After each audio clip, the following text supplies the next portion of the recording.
want to stand here? You're good? Okay, I got you. All right, there we go. Captain Fitzgerald, and without further ado, please give a warm welcome. Thank you. Thank you. Thank you all for coming out. Thank you very much for being here. I think the introduction might be longer than the talk. It was going to be at first a Q&A and then a talk, and then I heard later a speech, and I started getting more worried to walk around the block. But anyway, I have a few vignettes I'd like to share just briefly that might inform a bit about the work and what I've been trying to do most of my life. But the idea, the name of the show, The Stillness of Time, is sort of a funny play on words. You know, stillness. You know, we're still here. I'm still. What's, you know, be still. So it's a word. The words are funny. Words don't get you everywhere you need to go. And imagery and inanimate objects sometimes do take you places that words can't.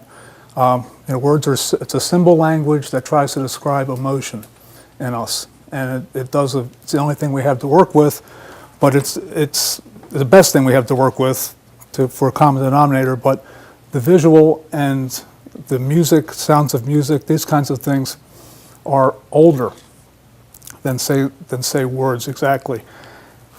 So the stillness of time, time itself is a question mark. I think of Augustine, first or second century to third century Roman in Hippo in North Africa, a Roman province. But this is the height of the empire.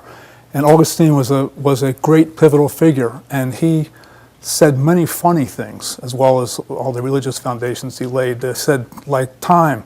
I know what time is until you ask me to put it into words.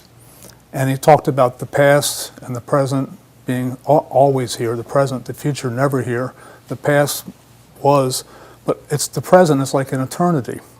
So time for Augustine was something, for the first time in intellectual history, someone thought about time as something outside of just using it as a part of the language. Like, well, what time is it? Or I'm going to be here next time, or the seasons, like in Ecclesiastes, a time for this, a time for that. But this is the first person that brought it out and thought, what is the nature of time itself? And we still don't quite know, do we? So we're working on that. So the inanimate objects, sometimes they exist like we exist, and we're temporal people. We are passing through. But it informed me. When I was a kid, I went to the National Gallery of Art, and I saw people smiling at paintings and looking at things, and realized that moment that those people are just passing by. But that Rembrandt painting has been talking to people for 500 years or 400 years, and that's so that inanimate object is existing. It shares existence with us, the animate, but that it somehow may be on a different plane of experience. And it certainly slowed time. It slowed time down. People stop and look. So I thought maybe I would try to, you know, get that in my work if I was going to be a painter. I was thinking about that at the time. So I brought a pet rock with me. This is when I was a kid. I found this rock, and I think you can probably see a face in it. And it provoked me, you know, to think, you know, I don't know why, but I knew it was a very old rock, millions of years probably. There's a shell fossil in there, which is the eye, and I just never can get over it, you know. So it's like an inanimate object, but whenever I look at this, I smile or I think, wow, you know, time just goes away, whatever time is, and I'm back to that point when I picked it up off the ground somewhere. So that teases me out of all thought, as doth eternity, which John Keats said. Now, John Keats, this was another vignette, he happened to be in England about 200 years ago and was helping to give birth to the Romantic movement, which is the idea that we don't know everything anymore. We're not so certain. And the joke is, I'm usually right, but I'm always certain, you know. You know, we hear that in politics, you know, people are certain about their certainty, but they're not necessarily always right. But anyway, Keats was lucky enough that he knew this group of people, Wordsworth and Shelley and Byron, and Lord Elgin. Now, I was an art history teacher. I used to always say Elgin, the Elgin marbles. I always mispronounced it. And about a year ago, I looked it up, and it's Elgin. So anyway, the Elgin marbles were saved by Lord Elgin in the 1700s. There was Turkey and Greece were beating each other to death for whatever apparent reason, who knows. But the Parthenon was still in perfect repair at the time. It had survived for 2,000 years because it was so perfectly beautiful. And these stone sculptures, and people will go and say, oh my God, look at that. Look at these marbles, these people, these giant gods and goddesses. And they were perfectly wrought and beautifully wrought by Phidias and Praxiteles and these guys. And they were a compass point for humanity. But the Greeks and the Turks were having a war, and they were blowing up. They stored powder in the Parthenon, and many of you know the history, and a mortar shot hit it and blew the roof off it and tore it all to pieces. But it exists as a ruin, but the frieze was still there. These figures were up in there. So Lord Elgin, now he's a criminal, because he went and culturally appropriated these marbles, but really he saved them. Excuse me. And he brought them back to England. And one of his buddies is John Keats, this great poet. And this funny little side story I recently came across is that he stored the marbles in a little greenhouse on his estate and let Keats come in there. And so John Keats would go in to this greenhouse filled with all this Greek statuary that no one had ever seen, and was by himself. So he stood still before it. At the time, Keats was just having a moment. I can only imagine what came of that. And of course, Keats was to die at 26 years old, but he was one of these incandescent geniuses of poetry. And he wrote the Ode on the Grecian Urn and talked about his experience. Really, he was talking about that. He said there's a little vase here, and he saw little pictures of Greeks doing certain things. There's a little empty city, and there's somebody about to kiss somebody, and he looked at that, but he was talking about the Elgin marbles. And because it moved him so much to be in the presence of these stones, basically, which were never going to change. He realized that. And he knew he was. So anyway, he, lines in that poem, Ode on a Grecian Urn, it's the idea that, the idea again, first time that the inanimate object exists with us on an equal ground at least, maybe superior, because we're just passing through. We don't know what's going to happen. But so time, time writes no wrinkles on thine azure brow, since as dawn's creation beheld thee, thou rollest now. Now that's a romantic poet, Byron, talking about the ocean.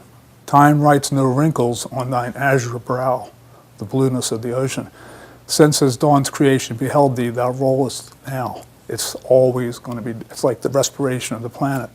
And then Keats wrote, after spending days in contemplation with these marbles, he wrote, what did he write?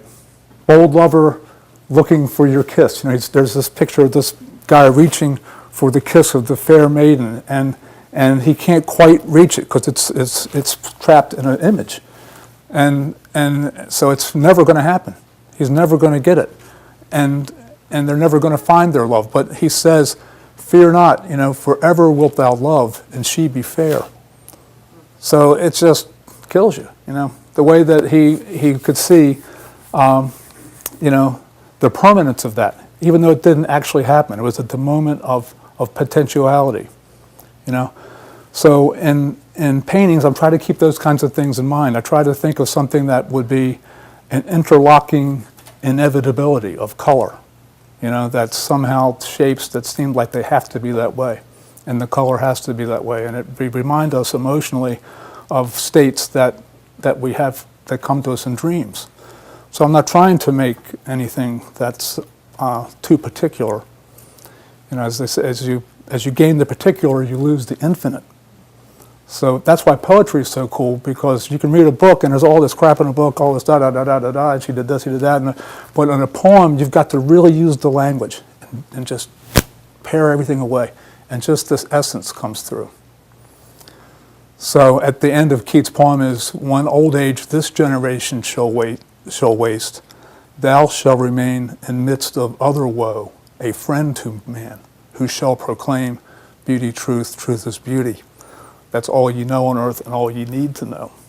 So this is coming from a 26-year-old genius, and he quickly died after that. But that's the kind of movement that happened because he was made to stand still. So time, to me, I've discovered later in life, is that if I don't do anything all day long, time goes by so nice and slow.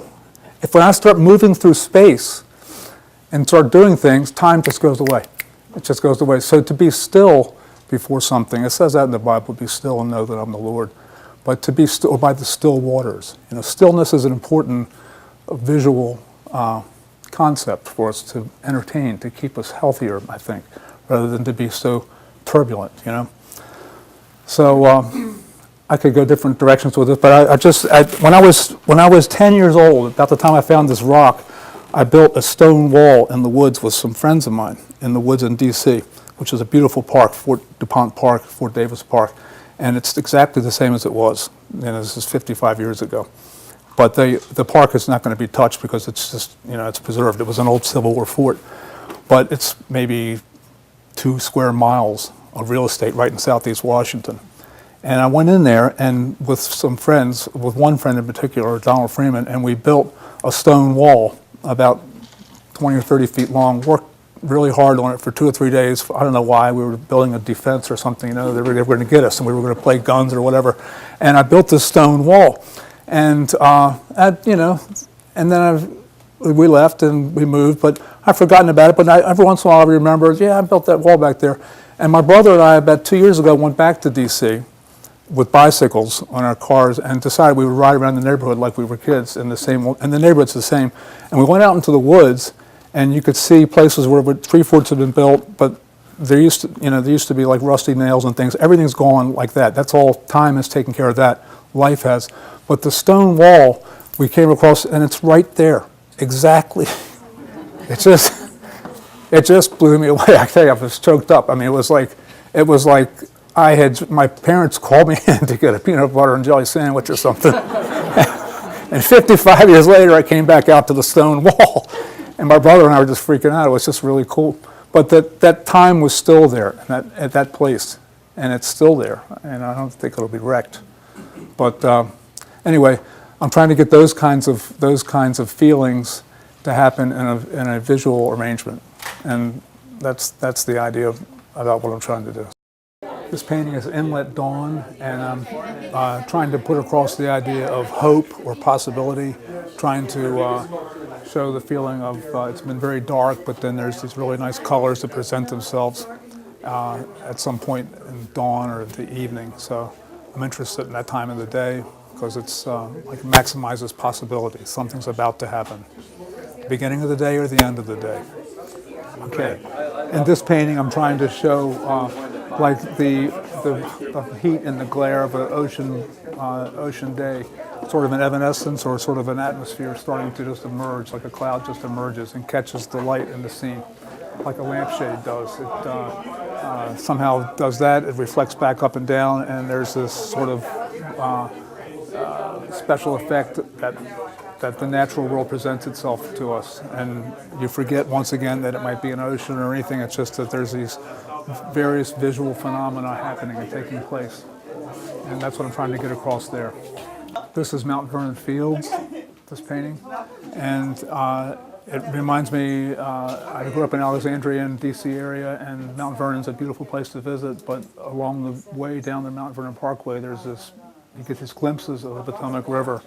And it's completely separate from any of the historical aspects, but it's just simply a beautiful landscape. And there's these flat lands that you can see the river peeking through. And I just think it's, sort of very, it's a very, what's the word, provocative sort of visual arrangement that makes you think of something much longer than the here and now. You see this it's like an ancient river. And it's been there. The East Coast rivers are very old, like the Appalachian Mountains and the Blue Ridge Mountains. They're some of the oldest features on Earth. And I think that it's really cool to see that right here where so much history happened. So I've returned to this theme many times, and Mount Vernon is a resonant thing. We all know what Mount Vernon is, but just to see it as the landscape and forget about the history. Just the landscape is what the eternal aspect would be, rather than the fact that a country was founded here, which is also very nice. But this is also a painting that is on one of the invitation pieces or used for advertising, and it's an image that I'm particularly drawn to. It reminds me of an old Western show. I was actually watching Shane on television and saw the scene when he rides into town for the showdown, and this was reminiscent of that to me. So, and then there's a suggestion of a path going into a deep space. So I like the evocation of that, of the possibility once again, but there's something portentous, not pretentious, but portentous, hopefully, about to happen. This painting's a little different, Maple Pond. I'm trying to get across an idea here of solitude and repose, like by still waters. Like still waters are a place where you can, be still and know that the Lord is here or something. I'm trying to just have that sort of elemental, primal sense of beginning, like a spring kind of a thing. But it's a series I'm working on right now, which is just simply an isolated tree blasting out its color at you, and not thinking that it's a tree, but just that it's giving up a color for you to enjoy. Yes. That's great. I think That's it's a really nice It's a big park. And Yeah. Did you tell me the name of this? This is Maple Might Pond. not be Prospect Park. I could do this. This painting is called Evening Dream, and I'm trying again on this particular painting to get an idea of a memory of a road, the poetic idea of a road less traveled, or an old road, an old path that may be like an old pathway in one's life. Something that was from long ago. So it's sort of a memory, but I want the path to lead to a certain destination that would be pleasing for the viewer. Interlocking shapes, that seem to be inevitable. As again, okay, this painting, Horizon Dawn, is again trying to illustrate or trying to bring forth the idea of something's about to happen, and whether it's a dawn or an evening, not so sure, but I did call it dawn. It's hopeful, red sky at dawn, that kind of thing. But I just want the idea of almost forgetting the fact that it's a landscape, but just that these are color marks, and these are things that resonate in the viewer, rather than they being in a particular place. This painting is Iron Shower Evening. I'm just trying to get an idea of deep space and an inviting space, where that if you were sitting here, you may want to go way back into this distance and see what's in that distant field. Also, I'm trying to get a feeling that the viewer is elevated or floating themselves, so that you're not really grounded, you're not really standing there. You might be 20 feet off the ground, sort of in a memory. So I'm trying to get the idea of it being, not necessarily rooted in the here and now, but that there's a possibility of something else that might hint at something beyond. What's the name of it?